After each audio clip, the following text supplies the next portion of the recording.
Hi friends, నేను మీ Kiran. Welcome back to Kiran fact sports channel. PKL 10 అంటే ప్రో కబడ్డీ 10లో ఇంకా ప్లే ఆఫ్స్ జరుగుతున్నాయి. ఫస్ట్ ఎలిమినేటర్లో పట్నా పైరేట్స్ గెలిచింది అండ్ సెకండ్ ఎలిమినేటర్లో హర్యానా స్టీలర్స్. సో ఇప్పుడు సెమీఫైనల్స్ జరుగుతుండగానే తెలుగు టైటన్స్ అయితే వచ్చే సీజన్కు ఒక బిగ్ డిసిషన్ తీసుకుంది. చూసే ముందు కబడ్డీ ఫ్యాన్స్ పర్టికులర్గా వీడియోని లైక్ చేయండి అండ్ తెలుగు టైటన్స్లో నెక్స్ట్ ఏ రైడర్స్ ఇద్దరు ఉంటే బాగుంటుందో కామెంట్ చేసి ప్రో కబడ్డీ అండ్ ఐపీఎల్ కూడా రాబోతుంది. రెండు అప్డేట్స్ కోసం సబ్స్క్రైబ్ చేసుకోండి.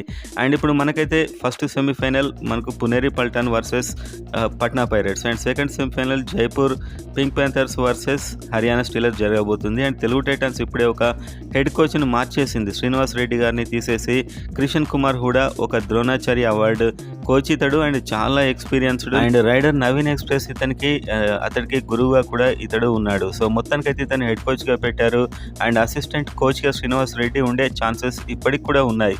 సో మొత్తానికైతే వచ్చే సీజన్లో పవన్ షెరావత్ కనుక హెబ్బిఎం చేసే అవకాశం ఇతన్ని ఉంది. ఒకవేళ ఇతన్ని కనుక తీసుకోవద్దు అనుకుంటే నవీన్ ఎక్స్ప్రెస్ ఈసారి ఆడలేదు, వచ్చే సీజన్లో యాక్షన్లోకి పక్కా వస్తాడు, అతన్ని తీసుకునే అవకాశాలు కూడా ఉన్నాయి. మొత్తానికైతే ఇద్దరిని తీసుకుంటే ఇంకా బాగుంటుంది, కానీ అంత పర్స్ వాల్యూ ఉండదు. కాబట్టి ఇద్దరిట్లో ఒకరు ఉండే అవకాశం ఉంది. నవీన్ దొరుకుంటే పవన్ షెరావత్కి హెబ్బిఎం చేసే ఛాన్సెస్ ఉన్నాయి. సో చాలా ఎక్స్పీరియన్స్ ఉంది కాబట్టి టీమ్ కంపోజిషన్ ఇదంతా కూడా చాలా బాగా మేనేజ్ చేస్తాడని నేనైతే అనుకుంటున్నాను హెడ్ కోచ్గా కిషన్ కుమార్ హూడా. సో మొత్తానికి చూడాలి. శ్రీనివాస్ రెడ్డి గారు కూడా ఇద్దరితో మనకు మ్యాచెస్ సందర్భంగా చాలా డిస్కషన్ చేసినట్టు మనమైతే ఒక మ్యాచ్లో చూసాం. వీళ్ళిద్దరు ఒకటే చోటు ఉన్నారు. సో కోచ్ అండ్ అసిస్టెంట్ కోచ్గా ఇద్దరు ఉండే ఛాన్స్ ఉంది.